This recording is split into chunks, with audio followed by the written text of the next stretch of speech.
Tout le monde te dit d'arrêter le porno, de te lever tôt, de manger sainement, même de prendre des douches froides. Mais en fait, on te dit pas à quoi ça sert en fait. Dans le même cas, j'entendais ces discours, mais en fait, je suis pas allé chercher la vraie raison. Je pensais que par exemple, on te disait de pas manger de bonbons, de pas manger de choses sucrées parce que c'est mauvais pour ta santé. Et moi, je me disais, ok, mais moi, par exemple, je prends pas de poids et en plus, je suis sportif, donc en soi, je m'en branle. Je peux prendre des bonbons ou je peux prendre des tacos. Enfin, ça me fait rien. Porno, à la base, je pensais que les gens ils disaient ça parce que c'était juste mal vu et que c'est en mode c'était là, faire du porno, c'est que tu rates ta vie, donc plutôt arrête et concentre-toi sur des bonnes choses. Les douches froides, je me disais, c'est fait pour purifier ta peau. Enfin, je sais pas, j'avais des préjugés sur ces choses et en fait, tout le monde disait d'arrêter ça, mais en fait, je trouvais pas de bonnes raisons. Ok, donc pour structurer cette vidéo, dans un premier temps, je vais vous expliquer quelle est la cause justement de pourquoi il faut arrêter le porno, etc. Et donc cette cause, c'est la dopamine. Je vais vous parler de la dopamine, vous expliquer qu'est-ce que c'est pour ceux qui connaissent pas, qu'est-ce qu'elle engendre en fait la dopamine. Et dans une deuxième partie, on va voir concrètement qu'est-ce que tu peux faire, qu'est-ce que je fais pour toujours avoir cette motivation de... là actuellement, je me lève à 5h30 le matin, j'ai la motivation de travailler, j'ai la motivation d'aller à la salle, enfin, avoir une discipline. Donc je vous dirai ça dans une deuxième partie. En fait, tout tourne autour de la dopamine. La dopamine, donc pour ceux qui savent pas, c'est une molécule qui est dans notre cerveau. Bon, après, je suis pas un scientifique, je connais pas les détails exacts et tout. Mais en gros, c'est une molécule qui nous fait ressentir du plaisir quand on fait des choses. Et en fait, cette molécule, elle est très importante pour la motivation et en fait il faut l'utiliser vraiment à notre avantage et si on l'utilise pas à notre avantage en fait ça peut jouer un effet inverse. Parce qu'en fait il faut voir la dopamine comme une drogue littéralement. Plus tu consommes de la dopamine, plus t'en as besoin. Si t'en consommes beaucoup, au bout d'un moment tu vas en avoir besoin d'encore plus et aussi ça fait le même effet de la drogue, une plus petite dose de dopamine qui avant te paraissait déjà énorme, là elle va te paraître ridicule. Donc comme c'est une drogue, la dopamine, tu vas avoir envie d'en reconsommer, etc. Mais si tu as été par exemple habitué à fournir un effort pour consommer telle dopamine, que ça soit, je sais pas, que ça soit manger ou que ça soit... Enfin, ça peut être plein de choses différentes qui procurent de la dopamine. Par exemple, scroller sur ton téléphone, ça peut être avoir des relations sexuelles. Enfin, voilà, ça peut être n'importe quoi. Mais si tu as été habitué à produire un effort pour avoir cette dopamine, tu vas être amené à vouloir reproduire ces efforts pour avoir cette dopamine. Et dans ce cas-là, ça peut être bien parce que ça peut être quelque chose qui va te motiver. Le truc, c'est que si, en fait, tu t'habitues à avoir de la dopamine sans faire d'efforts, typiquement en regardant du porno, en regardant la télé, en scrollant sur TikTok, je sais pas, en traînant dans ton canapé.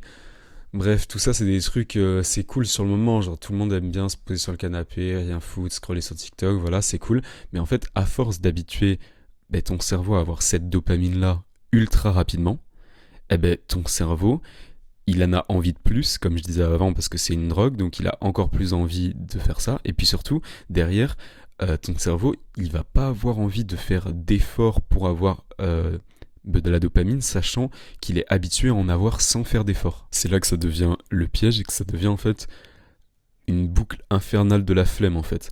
Parce que t'as la flemme, t'as pas de force mentale de te dire tu vas travailler ou que tu vas faire des choses bonnes pour ta vie parce que t'es un peu accro à cette dopamine.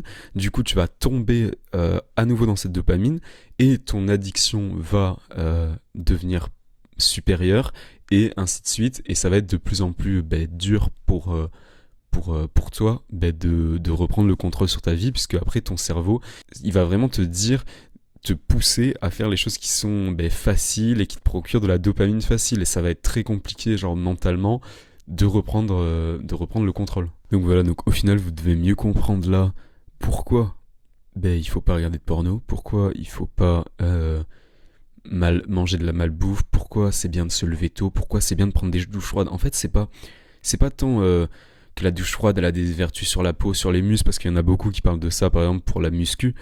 C'est pas tellement parce que le porno, enfin, c'est mal, parce que je sais pas, t'as une vision de la femme différente, après, enfin, si, tu dois avoir ça aussi. Mais moi, ce qui me motive à avoir arrêté ça, par exemple, ben, c'est de me dire que ben, il faut habituer son cerveau à pas avoir de dopamine facile. Pourquoi? Eh oui, j'ai oublié de dire ça tout à l'heure.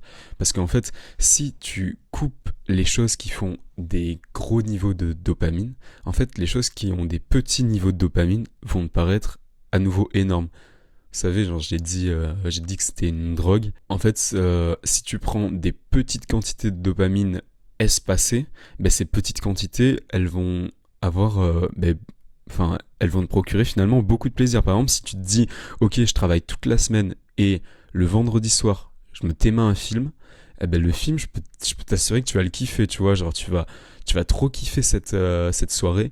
Et en plus avant, ça t'aura utilisé la dopamine d'une bonne façon puisque tu auras travaillé en ayant cette perspective d'un plaisir futur. En fait, c'est dur de travailler sans perspective de plaisir futur. Donc bref, personnellement, moi j'ai un exemple aussi qui est assez marquant sur la dopamine, c'est directement mon frère. En fait. C'est quelqu'un qui a, depuis qu'il est jeune, il a énormément de facilité pour plein de choses. Enfin, c'est fou, ça m'a foutu le seum plein de fois, mais voilà. Et en fait, il a énormément de facilité, et du coup, ben, tout arrivait facilement pour lui, genre il faisait pas énormément d'efforts et directement il était bon en sport, il était bon en danse, il était bon à l'école, enfin il était bon avec les meufs, il était bon, enfin voilà, naturellement il était un peu bon partout. Et du coup en fait, il s'est habitué à force à ce que la récompense elle vienne très facilement. À peine il essayait un truc, il avait même pas besoin d'expérimenter de la difficulté pour ressentir du plaisir, il le faisait et il arrivait direct. Et donc en fait actuellement enfin, au bout d'un moment dans la vie, tout n'est pas facile, même si t'as du talent. Et donc à un moment donné, il faut faire des efforts. Et en fait, si t'as pas été habitué à faire des efforts et que été habitué à avoir de la dopamine facile, ce qui est son cas, eh ben maintenant il a une flemme énorme pour faire des choses. Genre il sait qu'il devrait travailler, mais il arrive vraiment pas parce que il a toujours été habitué à pas travailler pour avoir de la dopamine. Et quand c'est quelque chose qui a été marquant pendant une grande période, franchement, c'est vraiment hard de reprogrammer son cerveau. Et c'est pour ça que là, je pense, à ce moment-là, ça peut être intéressant de faire des cures, genre, je veux dire, sur des périodes de 2 mois, 3 mois, se forcer mentalement, justement, à faire des trucs à l'inverse, hyper intense, style justement des douches froides, enfin couper complètement ses niveaux de dopamine, désinstaller les réseaux, désinstaller tout, ça doit être un truc, genre c'est vraiment comme se désintoxiquer, genre ça doit être vraiment dur quand t'es habitué à scroller, je sais pas, 3 heures par jour, à avoir un mode de vie où tu fais jamais aucun effort sur toi, mais c'est très compliqué, du coup je pense qu'il faut vraiment faire l'extrême pour cut cette addiction, et après revenir à un rythme de croisière une fois que tu as réussi à désintoxiquer ton cerveau. J'avais vu une vidéo qui était intéressante, ça s'appelait la courbe de Parkinson, qui disait que en fait quand tu veux te lancer dans quelque chose, tu as toujours un effort qui est beaucoup plus dur au début. En fait, bon, vas-y, ça va être compliqué de faire la courbe là, mais je mettrai sûrement à l'écran pendant le montage la courbe de Parkinson. En gros, au début, tu vas devoir faire énormément d'efforts pour atteindre ton objectif.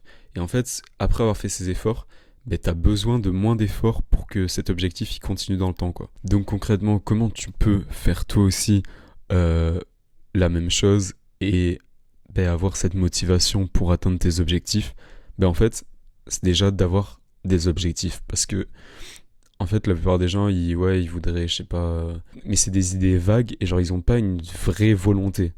Et en fait, il faut déjà, pour pouvoir être discipliné, pour pouvoir travailler sans avoir de dopamine immédiate, faut se dire, ok, mon objectif, c'est ça.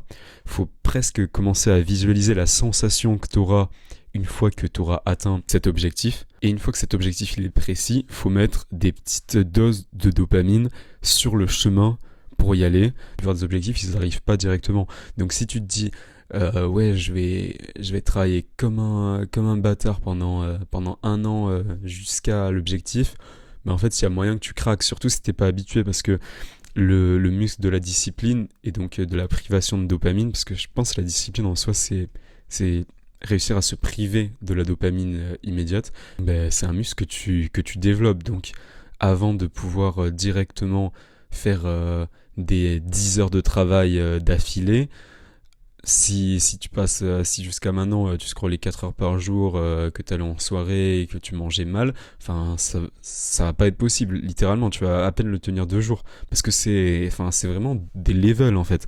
Il faut, enfin, c'est pas facile de visualiser ça parce que c'est pas palpable, mais c'est vraiment des niveaux. En fait, on peut pas directement devenir fort dans la résistance à la dopamine et dans la discipline du coup du jour au lendemain. Il faut passer des petits steps. Mais par exemple, toi au début, si tu commences et que c'est pas quelque chose qui est familier pour toi la dopamine, ben tu peux simplement travailler la journée et te dire que le soir, tu te détends.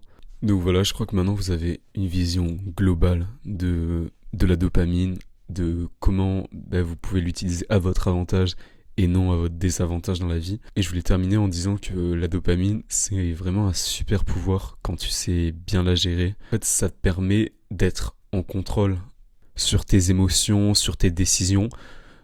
Et ça peut être dans tous les domaines, dans le domaine social, sportif, dans le domaine du business, dans le domaine ouais, voilà, des relations. Ben, je sais pas, par exemple, imaginons que vous parlez avec quelqu'un et que, ben, je sais pas, vous êtes excité, genre cette personne, elle vous répond plus. Ben, en fait, si vous avez besoin de dopamine, vous allez la relancer, vous allez être pas bien qu'elle vous réponde pas parce que, je sais pas, vous avez besoin qu'elle vous envoie un message. Tandis qu'en fait, si vous êtes habitué à gérer cette dopamine, vous allez dire, ok, il n'y a pas de message, mais je suis capable de résister à la tentation. J'espère que j'ai fait le tour du sujet. Si c'est pas le cas, ben, vous pouvez mettre des commentaires sur certains aspects, sur des questions, et je pense que je répondrai à tout le monde. Et bon, au niveau du montage, la vidéo, je l'avoue, je l'ai fait one shot, j'avais même pas de script ou quoi. J'avais juste envie de parler comme ça en même temps. Je préfère comme ça, c'est plus naturel. Dans tous les cas, au début, quand on lance une chaîne YouTube, il n'y a pas beaucoup de vues, donc je vais pas scripter le truc pendant 3 heures pour presque rien. Mais en tout cas, les gens qui ont vu cette vidéo, ben, j'espère que ça vous aura plu. Et voilà, mettez des commentaires si vous avez des questions, likez si vous kiffez, hein. Et du coup, je vous dis à la semaine prochaine pour une prochaine vidéo.